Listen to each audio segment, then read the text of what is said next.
Hot on the heels of God of War, Spider-Man and Horizon, Days Gone is yet another brand new venture for a PS4 exclusive. The survival-focused shooter is set in Oregon, following a world-altering virus outbreak that turns a once civilized state into a horrifying wilderness.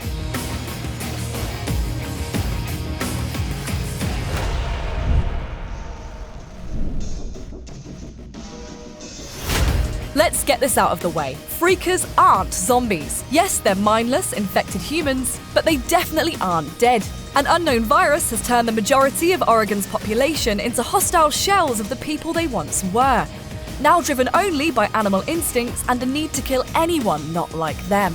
There are many different types of Fricos. Swarmers are infected adult humans that tend to wander around in large, hungry groups. Newts are unfortunate children who got picked off by the disease and turned into opportunists still driven to survive, but made more timid by their size. We're not sure how the swarmer attracting screamers or brutish breakers came about, but we can tell you with almost 100% certainty that it wasn't nice. Most Fricos won't pose much of a challenge by themselves. All of them can and will overwhelm you given a chance. But the key here is knowing your limits. Pick your battlegrounds wisely, prioritize your targets, and don't be embarrassed to make a run for it. Hordes are exactly what they sound like. Literally hundreds of swarmers traveling, hibernating, and attacking like a single multi-limbed organism. There are 40 hordes of varying sizes dotted around Days Gone's map, and for the majority of the game, the best advice we can offer is basically this: don't tangle with them.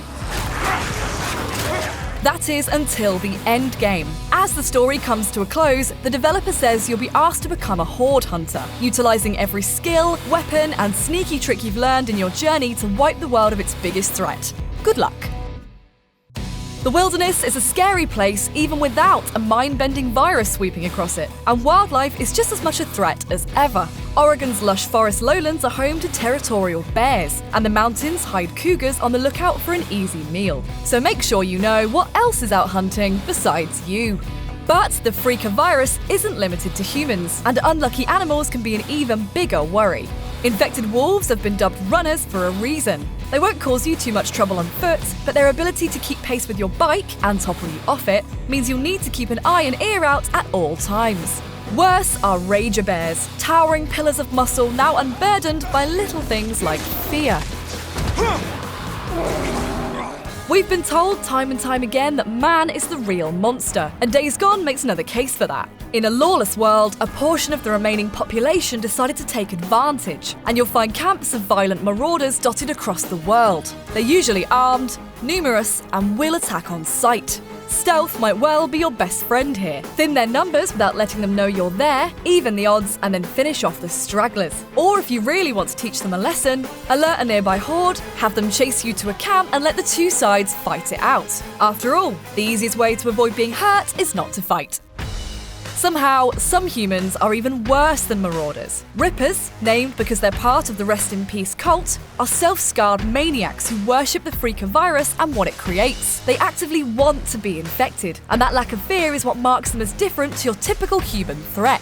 Whilst Marauders still value their lives, meaning you can count on them to take cover and try to outflank you, Rippers throw caution to the wind and attack as intensely as possible. If you have to take them on, make sure you've built or repaired your best melee weapons, as you'll almost certainly be needing them.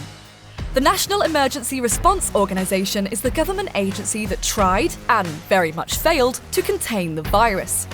Despite numerous setbacks, it's still in operation years later, but no one knows exactly what it's up to. This makes Nero agents the game's most mysterious enemies. You'll recognise them by their hazmat suits, pristine weaponry, and ominous black helicopters. They're almost certainly the strongest human enemies. You might be better hiding from them and listening to their conversations. Who knows what you'll learn? For more on Days Gone, check out the creative director's 6 tips for survival, or watch the story trailer here on IGN.